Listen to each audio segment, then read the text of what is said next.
Imagina só uma época em que a fé poderia custar a própria vida.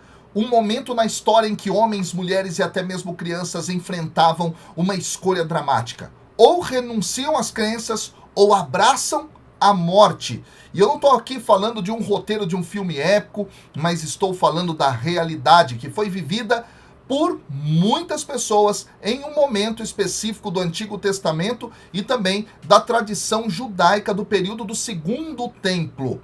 Hoje a gente vai mergulhar aqui na história fascinante, emocionante do martírio e nós vamos explorar como essa morte voluntária por causa da fé acabou moldando não apenas indivíduos, mas também a identidade de um povo. Primeiro do povo judeu e lá na frente do povo cristão da igreja primitiva. Eu sou João Cláudio Rufino, sou professor na Faculdade de Teologia na área bíblica e também sou idealizador do Instituto Propagador da Palavra. Curta esse vídeo, deixa aqui o seu comentário, responde para mim de onde você está me assistindo, por exemplo, que parte desse conteúdo mais te impressionou. E além disso, se inscreva aqui no canal e ative as notificações. Por fim, pega o link aqui desse vídeo e compartilha para que mais pessoas tenham acesso a esse conhecimento profundo da Bíblia. Desde já, eu agradeço muito pela sua ajuda. Acompanha também aqui comigo essa jornada através do tempo até o final e você vai descobrir como essa coragem de tantos e tantas que entregaram a sua vida acabou inspirando, não é, a tradição judaico-cristã que perdura até os nossos dias. Quero deixar um último recado aqui muito importante.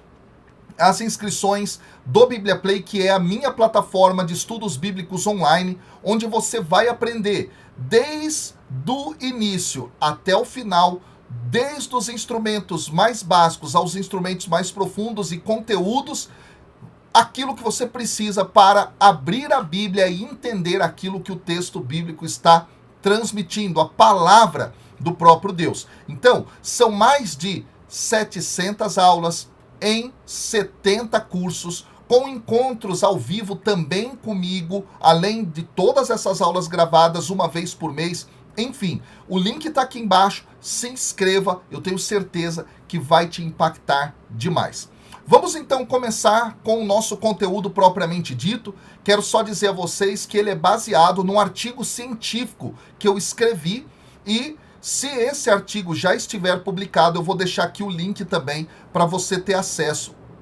E se quiser ler todo esse conteúdo depois, várias vezes, você também vai poder, tá bom? Então vamos lá. Bom, primeira coisa importante é nós compreendermos o conceito de martírio.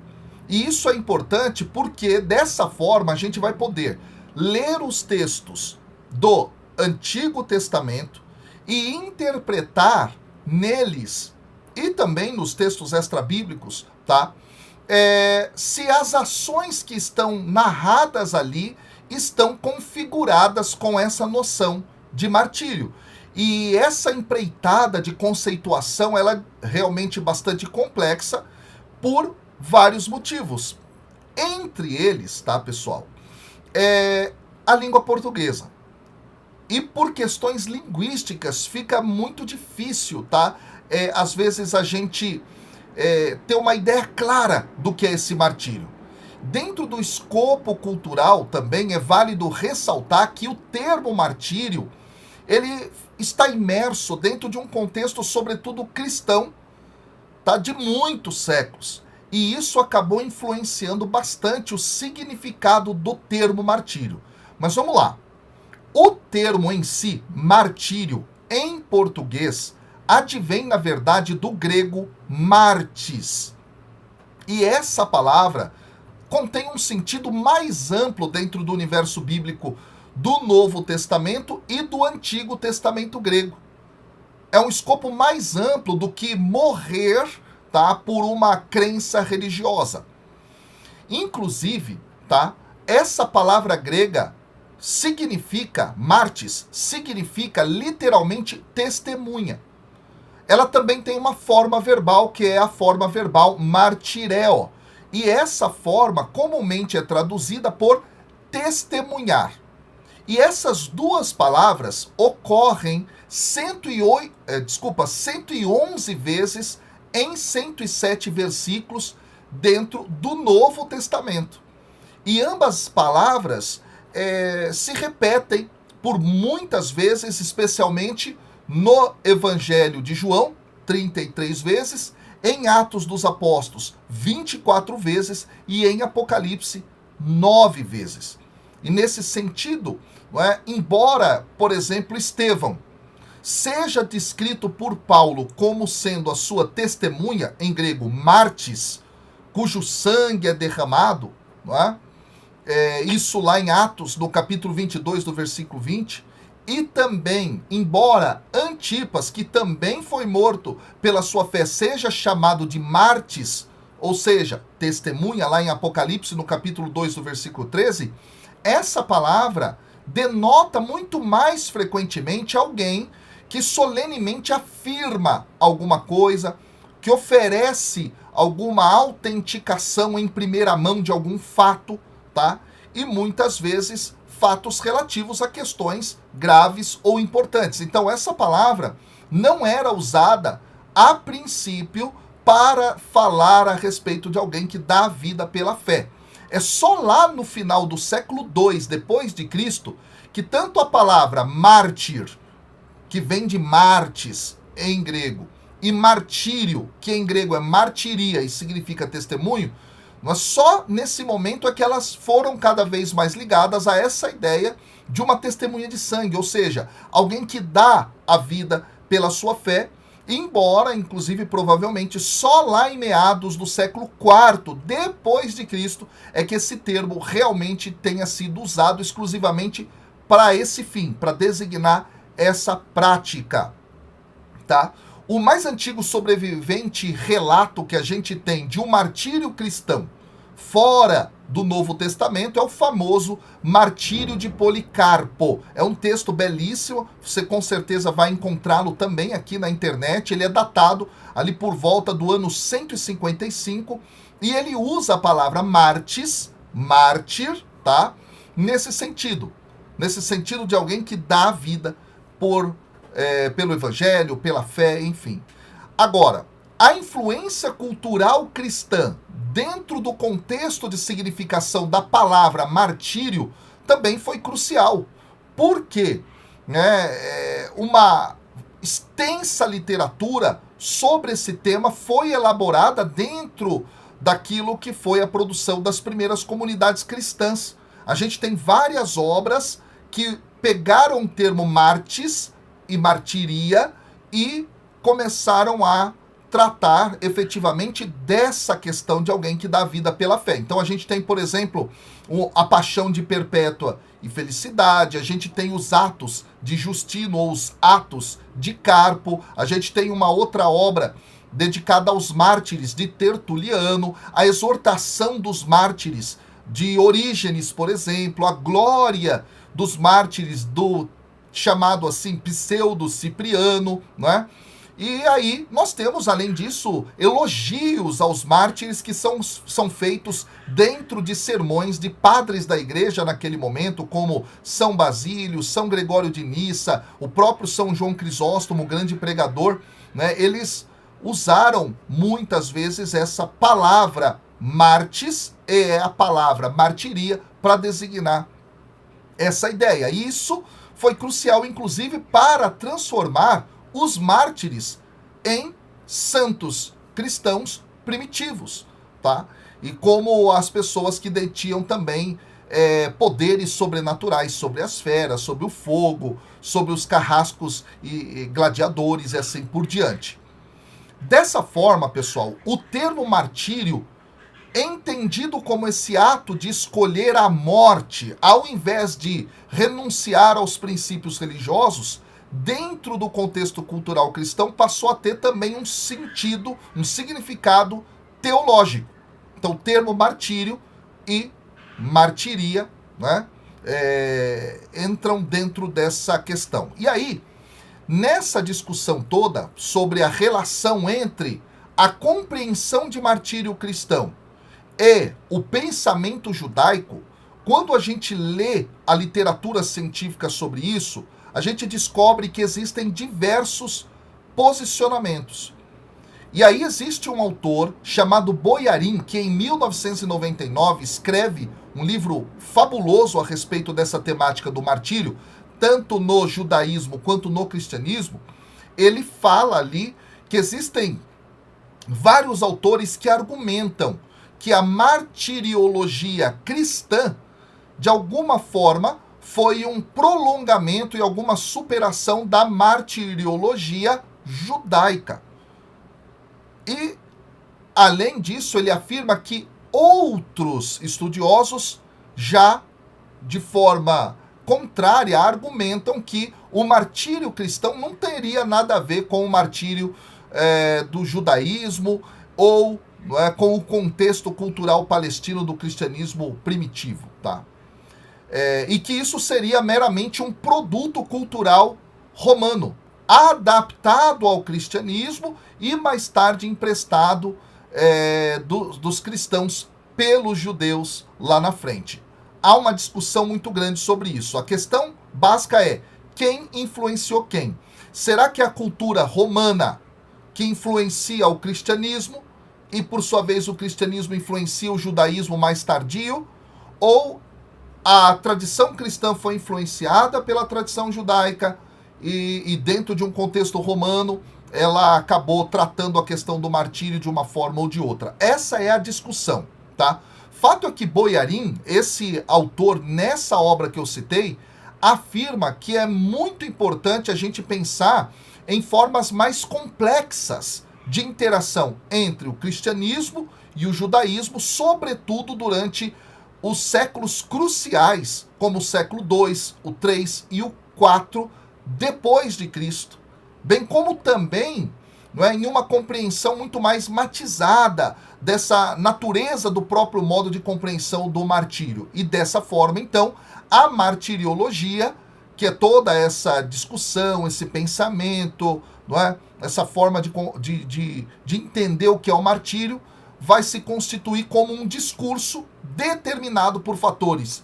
culturais bastante específicos de cada tradição religiosa e também de múltiplas fontes, que passa por um desenvolvimento significativo tanto dentro do judaísmo quanto dentro do cristianismo na antiguidade mais tardia, tá? Dentro do meu artigo também eu falo lá que é possível a gente demonstrar que muitos dos novos elementos que são compartilhados tanto por judeus quanto por cristãos, tá? E a direção dessa influência não é apenas unidirecional, ou seja, os relatos de martírio do judaísmo influenciaram o cristianismo, bem como os relatos mais posteriores ao período bíblico do cristianismo influenciaram os relatos mais tardios, posteriores também já ao período bíblico, até neotestamentário, do judaísmo, tá? Então a relação sobre quem influenciou quem é muito complexa. Um influenciou o outro e vice-versa, dependendo do momento histórico, tá? Por quê? Há um contato próximo, há um diálogo entre essas duas tradições religiosas muito fortemente. Afinal de contas, Jesus, os seus seguidores eram judeus, e esse é o ponto, não é? E depois também havia muita gente lá na comunidade primitiva que vinha do judaísmo para o cristianismo, e as coisas ainda não eram assim totalmente separadas. Então, essas duas tradições religiosas, elas tiveram bastante contato ao longo da história, tá? Esse é um ponto fundamental. E diante, então, de toda essa discussão sobre quem influenciou quem no conceito de martírio, a gente precisa dar uma definição clara do que é esse conceito, tá? Por quê? Porque aí a gente vai poder, a partir dele, identificar se esse fenômeno ele está dentro do contexto bíblico do Antigo Testamento ou do contexto do judaísmo do período do Segundo Templo, tá? E aí, é muito interessante observar que, para um autor chamado Brettler, ele escreve uma obra em 2002. Ele fala que há uma expressão hebraica que é Kiddush Hashem, que significa a santificação do nome, no caso de Deus aqui.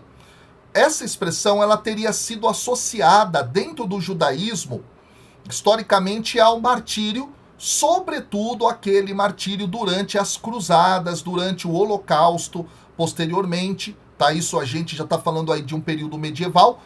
Só que esta expressão, portanto, ela não é um ponto de partida que seja adequado para a gente investigar o martírio no que é a Bíblia hebraica e nos escritos do período do Segundo Templo, tá? Porque alguns estudiosos tiveram a intenção de aplicar esse conceito mais medieval a esse período mais antigo, e aí não tem um encaixe correto, tá?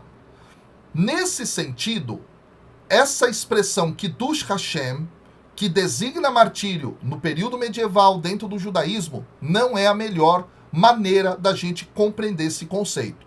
Dessa forma, tá? Lá no meu artigo eu procurei a definição dada por dois estudiosos, um é Drog e outro é Tabor, tá? Eles escrevem juntos em 1992 e trabalham um conceito que vai contemplar 5 elementos para identificação do fenômeno do martírio. Nesse sentido, então, por exemplo, todo martírio número 1, ele deve refletir situações de oposição e perseguição.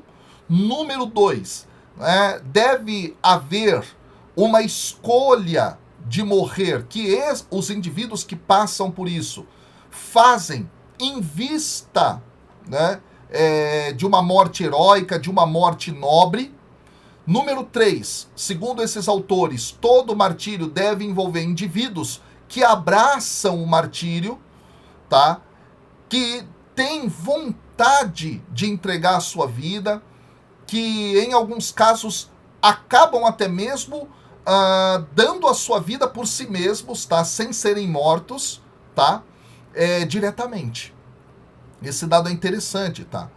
Depois, um quarto elemento seria a ideia de um benefício vicário que resulta de um sofrimento e de uma morte que está aí presente. Então, nesse sentido, uma ideia de que o sofrimento resulta em algo positivo. E o quinto elemento, que tem a ver com esse quarto, seria que todo martírio tem a expectativa de uma determinada recompensa além da morte, ou seja, a ideia de algo que vem depois da morte, numa vida eterna e assim por diante, tá? E isso seria, inclusive, a própria principal motivação para escolher dar a vida.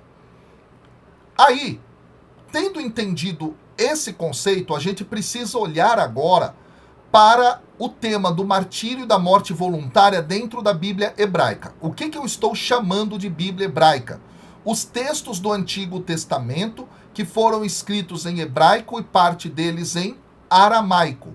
Os textos em grego do Antigo Testamento, eles entram, tá, como sendo os deuterocanônicos, e nesse sentido eu vou explicar melhor depois.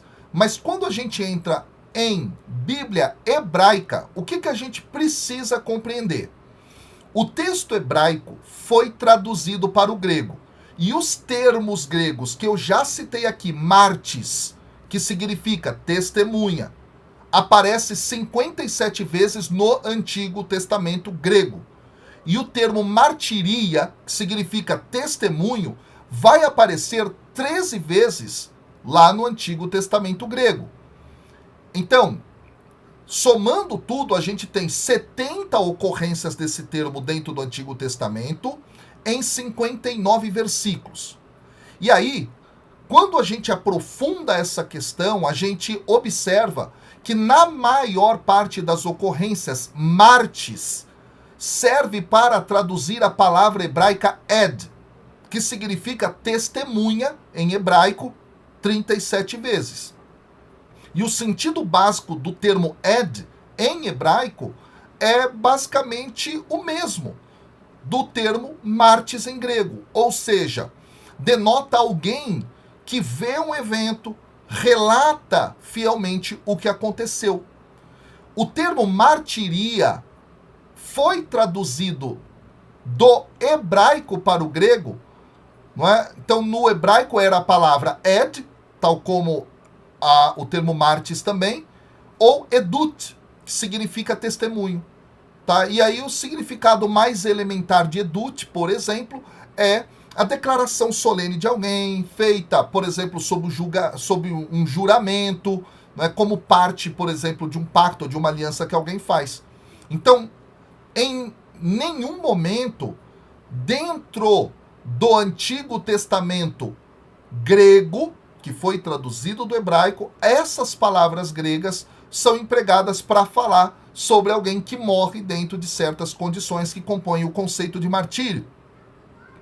Então, o termo mártir, tá, empregado de acordo com o conceito que eu acabei de apresentar para vocês, não aparece no Antigo Testamento, nem mesmo na literatura deuterocanônica, que já eu explico para vocês melhor o que é. Agora, mesmo diante disso, existem alguns autores, e eu cito lá no meu artigo um autor chamado Hartog, que escreve em 2016, autores como ele compreendem estar presente em diversos relatos do Antigo Testamento, não o termo martírio, tá? Ou mártir, designando alguém que morre pela fé, mas a ideia, né, de pessoas que sacrificam as suas vidas demonstrando alguma espécie de heroísmo. E aí Hartog, por exemplo, ele olha a figura de Abel. Na concepção dele, tá, Abel poderia ser visto como alguém que foi morto por causa do seu caráter justo, né, como um primeiro mártir. Isso é a ideia que ele traz. Tá, isso é o relato lá de Gênesis, no capítulo 4, nos versículos 3 até o 8. Agora, Hartog, pessoal, ele cita também uma série de versículos para embasar esse pensamento de Abel como sendo o primeiro mártir e tal, do Novo Testamento, de escritores neotestamentários que, de alguma forma, teriam essa compreensão. Então ele cita Mateus, ele cita Atos dos Apóstolos, ele cita Hebreus, ele cita a primeira carta de João, tá? Para dizer, olha, tá vendo? Os escritores do Novo Testamento entenderam Abel como sendo esse que morre de forma nobre, em nome da fé e tal, e nesse sentido a ideia de martírio estaria posta aí. Agora, embora essa noção de uma morte por causa da justiça seja efetivamente aplicada ao relato de Abel pelo autor, tá? Não existe dentro da narrativa do Gênesis a presença de todos aqueles elementos que formam a noção básica de martírio que eu acabei de citar, de Drog e de Tabor, tá? Esse é um ponto importante. Então, não dá para a gente entender que Abel foi um mártir dentro desta conceituação de martírio. Outro conceito importante que entra no debate sobre o ato de alguém que morre por alguma causa, tá, é o de morte voluntária. Na Bíblia hebraica, pessoal, existem 6 relatos de morte voluntária. Então a gente vai ter Abimeleque, lá em Juízes 9:54, a gente tem Sansão em Juízes 16:30, a gente tem Saul e o seu escudeiro lá em 1 Samuel, no capítulo 31, e também isso vai ser repetido lá em 1 Crônicas, no capítulo 10. Nós temos um tal de Aitofel lá no segundo livro de Samuel, no capítulo 17. A gente tem Zambri lá em 1 Reis, no capítulo 16, tá? No versículo 18 e 19. E aí, sobre eles, Brettler, que é um autor que eu já citei aqui, ele argumenta que, embora alguns aspectos dessas mortes possam se assemelhar a um martírio dentro daquele conceito, a expectativa, por exemplo, de uma recompensa pós-morte, como é crucial dentro do conceito de martírio, não aparece nesses textos. E além do mais, pessoal, o conceito de resistência nesses relatos, não é, tem um pouco de diferença em relação ao conceito de martírio. E um outro destaque que a gente faz é que o único desses 6 relatos que é apresentado pelo autor bíblico de uma maneira positiva é o de Sansão. Então a gente sabe que o término, não é, da vida de Sansão consistiu num ato final de força, oriunda do poder de Deus, que atuou sobre ele, né, depois da oração que ele faz, e aí, mais uma vez, como é comum, dentro dos relatos de peleja, de resistência, que aparece dentro da tradição do livro dos Juízes, a finalidade do ato de Sansão foi qual? Foi de destruir o inimigo, entendido como opressor de Israel, nesse caso especificamente, o povo filisteu. Então a experiência dele foi uma experiência de autossacrifício, tá? E nesse caso, Tabor, por exemplo, que é um autor que trabalha essa questão que aqui eu já citei, não é? Ele entende isso como um proto-martírio, mas não como um martírio propriamente dito, dentro de todos os elementos e categorias que compõem esse conceito. Brettler, que é esse autor que eu venho citando aqui, ele sugere que não há um desenvolvimento completo, tá, de uma ideologia de martírio dentro do antigo Israel. E isso se deu porque ao longo da história do povo, tá, a noção e a experiência de uma perseguição religiosa realmente significativa, na maior parte, né, desse período em que a Bíblia hebraica está sendo escrita, não aconteceu. Não aconteceu. Para valer, não aconteceu. E nesse sentido, também nesses textos bíblicos hebraicos do Antigo Testamento, não estava desenvolvida ainda, no período em que esses livros foram escritos, para valer, essa ideia de uma vida após a morte. Tá? Esse é o ponto importante aqui. Essa concepção, ela vai ser muito mais clara depois. Eu já vou falar daqui a pouco onde é que isso aparece na história, então fica comigo até o final aqui desse vídeo. E eu já vou pedindo para você, vai deixando a curtida. Vocês estão vendo que aqui é um estudo profundo, né, pessoal? Isso é um artigo científico que eu estou traduzindo aqui para vocês, que eu escrevi, tá bom? Para uma revista científica a respeito desse tema do martírio dentro do Antigo Testamento e na tradição judaica do período do Segundo Templo, tá? Então já deixa a sua curtida aí. Bom, vamos continuar. Qual é a ideia?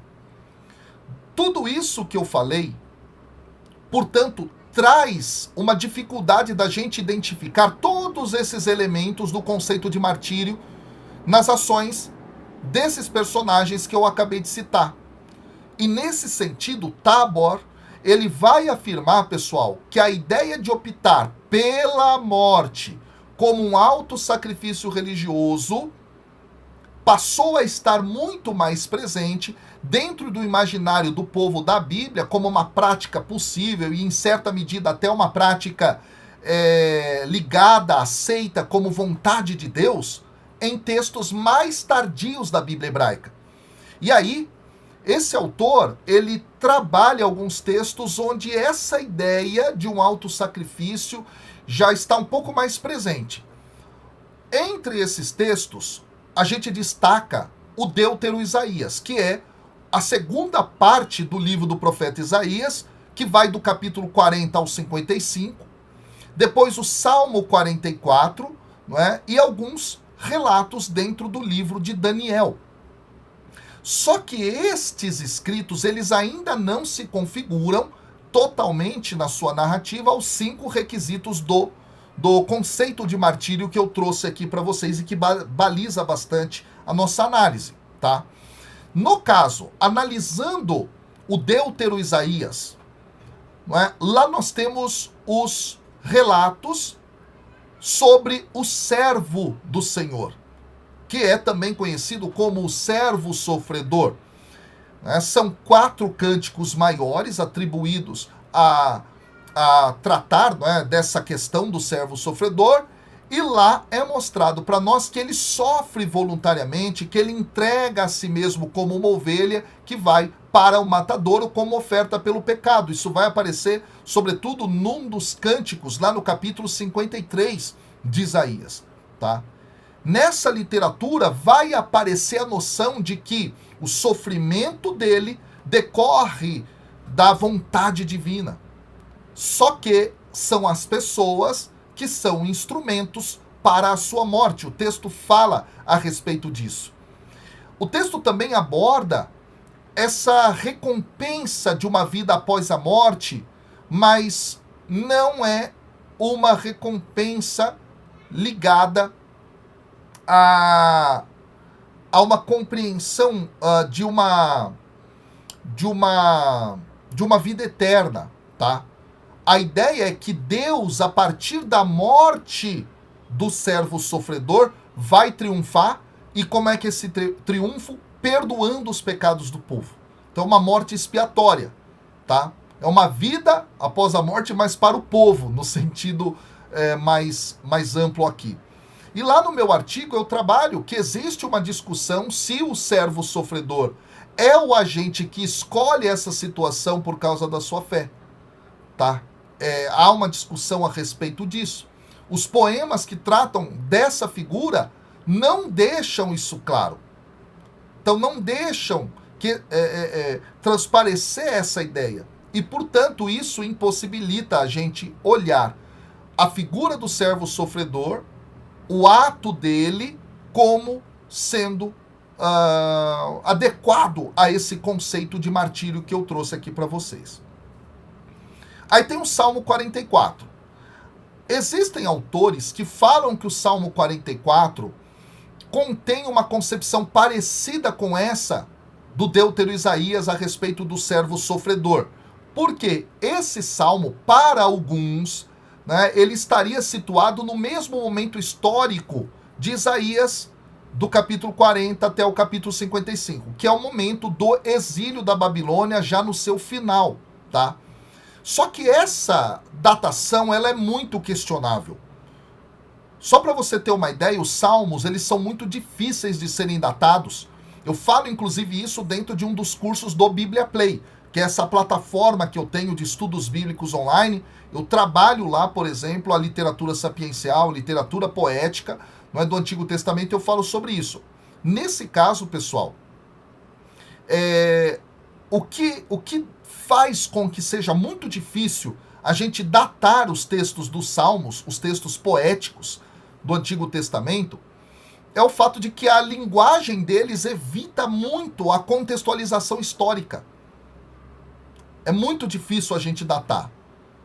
O que a gente sabe é que o Salmo 44 é um lamento comunitário, né? E o salmista ali reflete justamente a respeito de uma derrota dentro de um contexto de batalha e, nesse sentido, trata dos fiéis que em tempos de luta por amor a Deus são mortos e por isso também comparados a ovelhas indo para o matadouro. Isso está lá no versículo 22 desse salmo.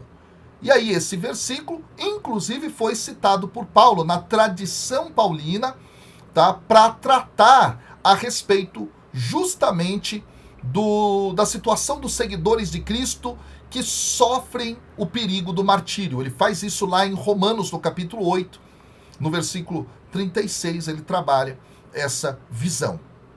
Na interpretação de Paulo, então, aqui a gente tem uma adaptação desse texto para a realidade martirial. Só que isso não é, para nós, suficiente para compreender que o conceito de martírio está desenvolvido dentro do Salmo 44, tá? Boa parte dos estudiosos, então, Tabor, Bettler, que eu citei aqui, entre outros, vão concordar que de todos os textos do Antigo Testamento hebraico / aramaico, não é? É o livro de Daniel, particularmente em alguns capítulos, que reúne elementos mais próximos do que foi apresentado aqui dentro do conceito de martírio, tá? Porque lá no livro de Daniel a gente tem a apresentação de algumas ideias, como, por exemplo, a ideia de uma perseguição religiosa extrema, a ideia de morrer pela fé, a noção de uma imortalidade no sentido de uma vida eterna após a morte. Daniel, pessoal, é uma novela bíblica, tá? E Daniel é situado nesse sentido como novela bíblica na época em que havia um governo gentio, blasfemo, não é? Que viria até Jerusalém, profanaria o templo de Jerusalém e forçaria os judeus à violação da aliança com Deus.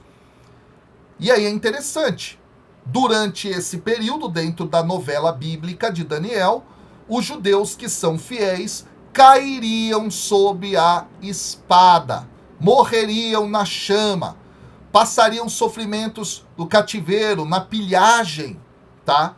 E tudo isso serviria para purificá-los. Então essa ideia, lá em Daniel capítulo 11, por exemplo, está muito presente aí, nesse terrível tempo de angústia, marcado pela ideia de fim dos tempos, inclusive na literatura de Daniel, vai levar à compreensão de que haveria para aqueles que morrem pela sua fé, permanecendo fiéis a Deus, não é?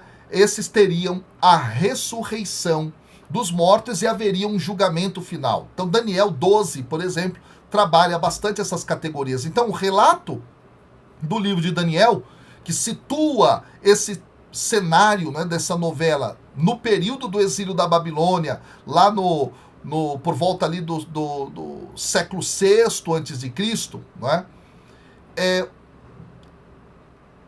Trabalha esses conceitos, trabalha esse conteúdo. E é dentro desse contexto literário aqui que a gente vai ter algumas narrativas interessantes que vão se assemelhar bastante aí a essa questão do martírio, tá? Como, por exemplo, a narrativa dos 3 jovens hebreus, Misaque, Sidraque e Abidênago, que foram colocados na fornalha ardente. Lembra lá?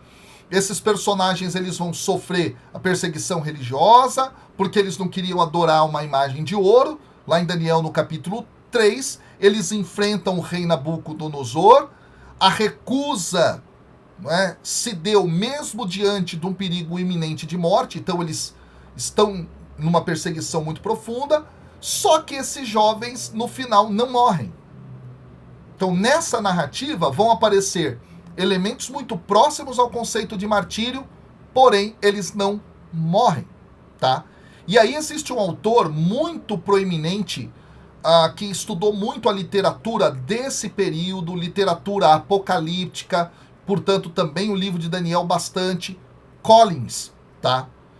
Ele, parte considerável já dos pesquisadores do livro de Daniel, isso depois do século XX, depois de Cristo, vão reconhecer que essa história de Daniel ela foi elaborada com uma finalidade, que era fortalecer, encorajar os judeus, sobretudo os mais jovens, a permanecerem fiéis dentro de um contexto de opressão religiosa, política dos seleucidas, marcadamente aqui, sobretudo pelo mandatário rei Antíoco Epífanes IV. Ou seja, no momento muito tardio, Antíoco Epífanes IV impõe a força aos judeus. Eu vou comentar mais sobre ele aqui nesse vídeo, tá?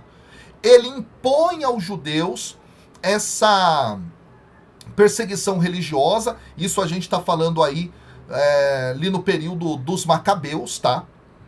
E isso fez com que muitos judeus, permanecendo fiéis, entregassem a sua vida pela fé. Então, Daniel está sendo escrito nesse momento, fazendo referência lá atrás, ó, ao período do exílio da Babilônia, tá? Então é uma novela bíblica que tem essa intenção de encorajamento das pessoas a permanecerem firmes. E nesse sentido, dentro desse ambiente cultural, nós temos então Daniel sendo um livro marcado fortemente pela influência dessa literatura apocalíptica, que já desenvolvia essa noção de uma vida após a morte, né, desse julgamento final dos ímpios aqui, tá? Inclusive, o próprio Tabor, que é esse autor que eu venho citando também várias vezes aqui, ele vai afirmar que em Daniel aparece essa noção de uma recompensa celestial próxima. Tá? É bem interessante isso. Agora, há também referências dentro do próprio livro de Daniel muito claras a respeito desse julgamento final, ressurreição dos justos, a vida eterna ruim, a punição eterna, não é? Para os ímpios e assim por diante. E tudo isso vai fazer com que o livro de Daniel, de todos os textos da Bíblia hebraica, seja o que mais se aproxima da noção de martírio. Legal, pessoal? Olha quanto conteúdo. Tá gostando de tudo isso?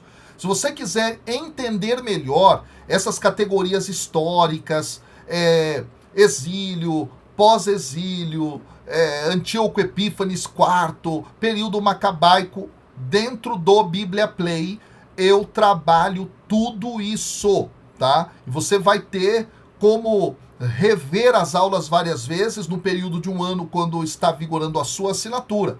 Então, se você quer aprender sobre isso, clica aqui embaixo, tá? Existe um link aqui embaixo, tá, gente?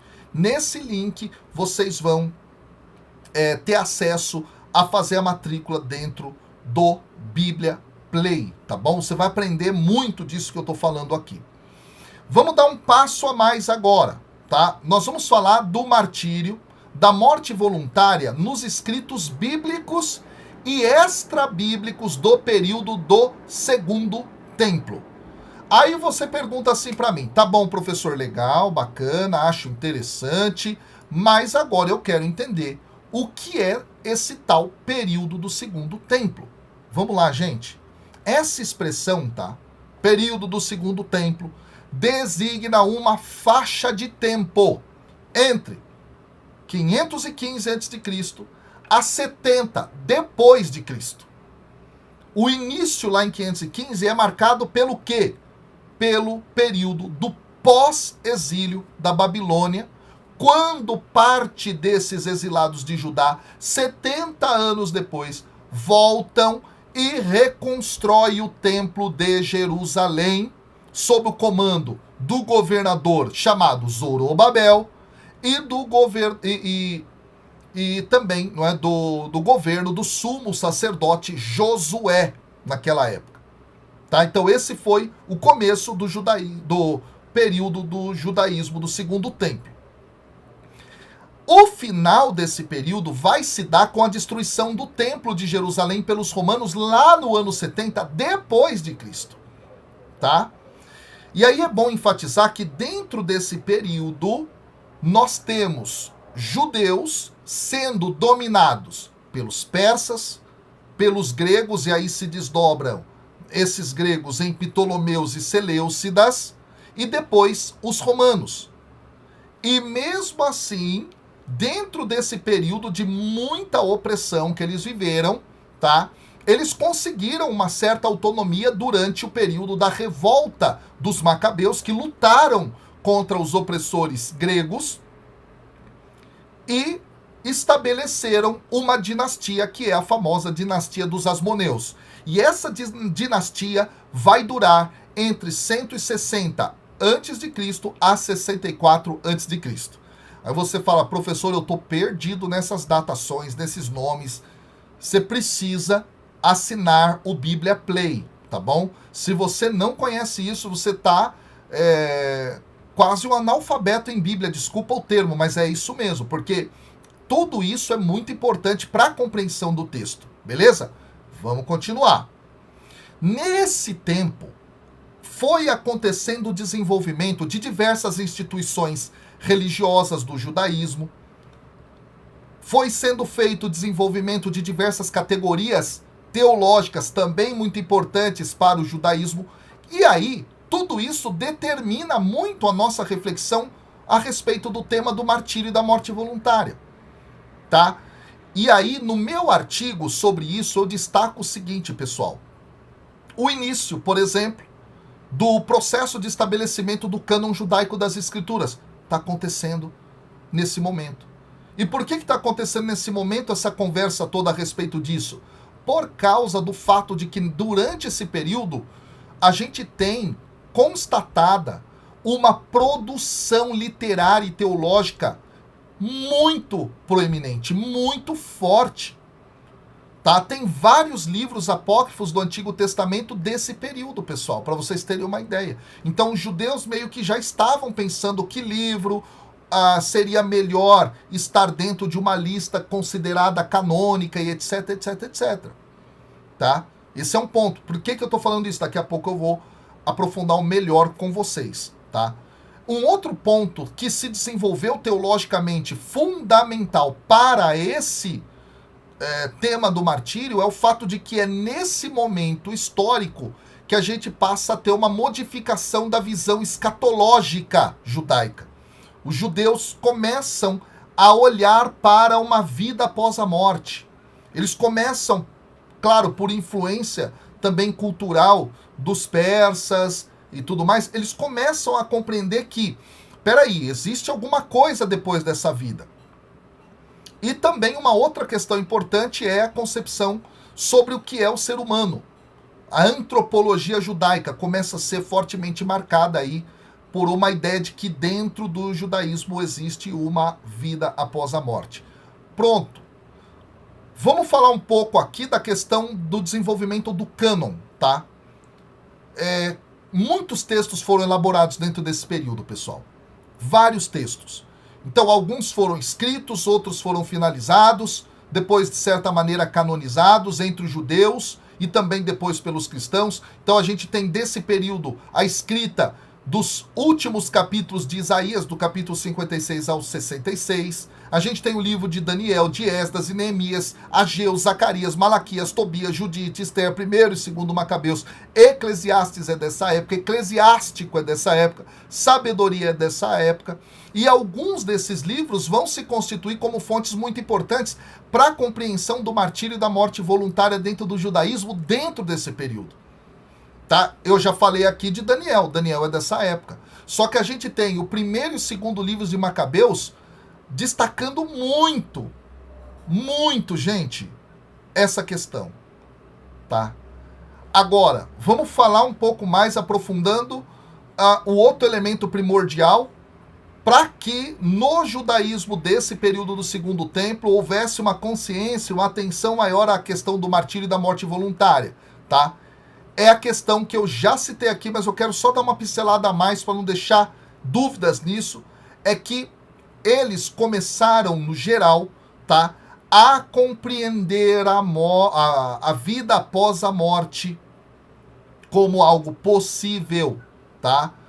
E aí, por quê? Porque dentro desse período do Segundo Templo, o contexto de perseguição religiosa era intensa. Eles foram dominados tiranicamente, por exemplo, pelos gregos e, sobretudo, pelos seleucidas. Tá? Então, nesse momento histórico, eles começam a pensar nisso. E aí você tem diversos grupos dentre os judeus que vão pensar de uma forma ou de outra, mas vão eles entender que a vida após a morte é algo possível. Tá? Então, boa parte dos judeus, nessa altura, acreditava numa vida boa para os justos depois da morte e também numa eternidade de castigo para os ímpios. E isso teria se dado por causa dessa complexificação, tanto da visão de ser humano quanto da escatologia judaica. Tá? Bolkhan, ele explica bastante, é um autor, tá? Ele explica bastante esse processo em termos muito interessantes. Ele vai falar sobre essa questão, né, de que eles passam a ter uma visão mais holística da vida, passam pouco a pouco a usar certos elementos próximos a um dualismo, ou seja, essa separação entre corpo e alma e tudo isso. É muito interessante a obra de Bolkhan, que trabalha as várias concepções a respeito do ser humano e da morte, da vida após a morte, numa obra dele muito interessante. Fato é que é nesse momento, então, que essas categorias nos abrem para entendimento de como o martírio vai ser compreendido, tá? Esse é o ponto. Esse é o grande detalhe. E daí, meus amigos, o que eu preciso dizer para vocês? Nesse momento, estão sendo escritos, como eu já citei, primeiro, segundo Macabeus, por exemplo. E eles vão trazer essa ideia de judeus que, diante daquilo que é a opressão seleucida, vão dar a sua vida para permanecerem fiéis a Deus. Olha que coisa fantástica. Então, esses livros, primeiro e segundo Macabeus, são livros que estão dentro da Bíblia católica, mas não estão dentro da Bíblia protestante. Né? Eles são chamados na tradição católica de deuterocanônicos, tá?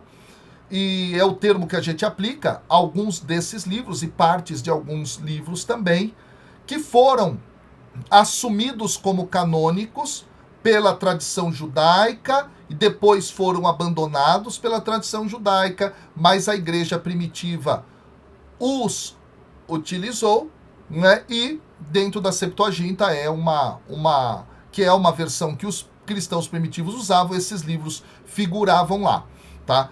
Dentro do Bíblia Play também eu explico bastante sobre isso. Fato é que, dentre esses deuterocanônicos, a gente vai ter primeiro e segundo Macabeus, Tobias, Judite, Baruque, Sabedoria e Eclesiástico, tá? Na linguagem protestante, eles foram denominados apócrifos. Fato é, primeiro e segundo Macabeus vão trazer 3 relatos importantes a respeito da morte voluntária, que se aproxima muito com a noção de martírio, tá? Esse é o ponto aqui. E é muito interessante. Quando a gente olha esses textos, a gente percebe que eles estão muito próximos de uma visão que depois vai ser assumida sobre martírio no cristianismo primitivo. Esses livros vão trazer relatos, tá, pessoal? Fantásticos. Então a gente tem aí, por exemplo, o contexto desses livros, que é o contexto da perseguição de Antíoco Epífanes IV. Tá? Ele assume como mandatário o controle do império chamado Seleucida, isso em 175 a.C. Ele permite que um tal Jasão, não é, superasse a oferta de um sujeito chamado Onias III, que era o seu irmão, pelo sumo sacerdote judaico. E aí o que acontece?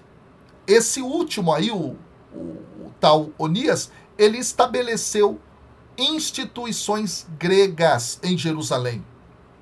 Tentou transformar Jerusalém numa cidade helenística, numa cidade grega. E aí sabe o que vai acontecer?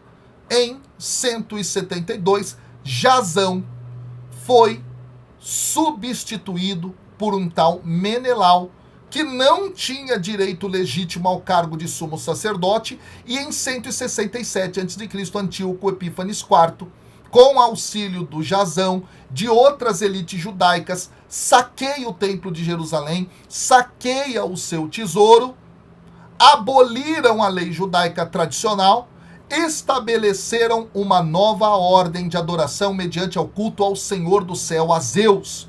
Profanam o templo. Isso vai provocar o quê? Uma rebelião de muitos judeus. E nesse período helenístico, então, é que a gente vai ter fontes judaicas trazendo relatos de pessoas que se entregaram à morte para permanecerem fiéis, tá?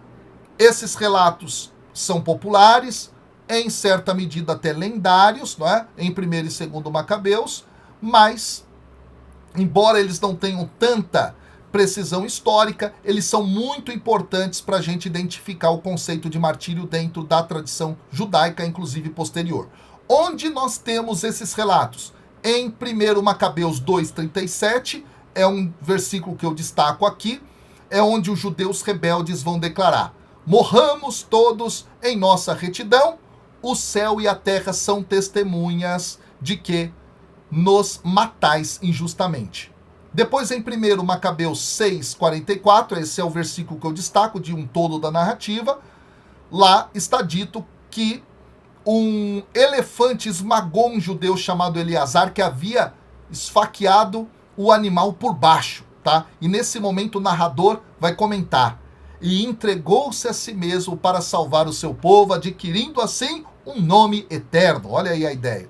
E depois, segundo Macabeus do capítulo 7, vai narrar, não é? Num conjunto também maior, o sofrimento famoso dos 7 irmãos e da sua mãe, que foram torturados até a morte, porque eles se recusaram a comer alimentos proibidos pela Torá, mais especificamente a questão da carne de porco. E aí, diante desse momento, um dos irmãos vai proclamar: nós estamos prontos para morrer antes de transgredir a lei dos nossos pais, tá? E aí vem o segundo irmão e também vai dizer, não é, você, não é, mandatário, você tira a nossa vida presente, só que o rei do mundo nos fará ressurgir para uma vida eterna e nós morreremos pelas leis. Olha só, então esses são os 3 grandes momentos aí que eu destaco de primeiro e segundo Macabeus. Nesse sentido, então, existem outros textos que falam a respeito do martírio nesse período que não entraram necessariamente nem no cânon católico, nem no cânon protestante, nem no cânon judaico, né? Nós temos aí, por exemplo, o 4º livro de Macabeus, tá? Nós temos, por exemplo, aí o Testamento de Moisés, ou também chamado de Ascensão de Moisés, ou Assunção de Moisés, tá? Enfim, são textos dessa época que trabalham sobre isso. Tem autores como Flávio Joséfo, também muito importantes para o entendimento do martírio, tem vários. Fato é que, então, a noção de martírio vai estar presente dentro do judaísmo no período do Segundo Templo, a partir desse momento, sobretudo da perseguição dos gregos aos judeus. Beleza? Gente, é muita coisa. Eu chego ao final aqui desse vídeo dizendo para vocês o seguinte: número 1, se você quer aprender tudo isso, esses dados históricos, essas datas, gravar isso, assine o Bíblia Play. Tá aqui embaixo, tá? Tá aqui embaixo, ó, o link aqui na descrição desse vídeo. Depois, gostou? Deixa a sua curtida. Comenta aqui embaixo. Você gostaria que eu continuasse esse tema, trazendo, por exemplo, os livros apócrifos que falam sobre o martírio dentro desse período? Gostaria? Então, faz isso aqui. Por último, gente, se inscreve no canal, ativa as notificações e compartilha esse vídeo para que ele chegue para o máximo de pessoas possíveis. É muito importante você nos ajudar nesse sentido, beleza? Tamo junto, Deus abençoe e até o próximo vídeo.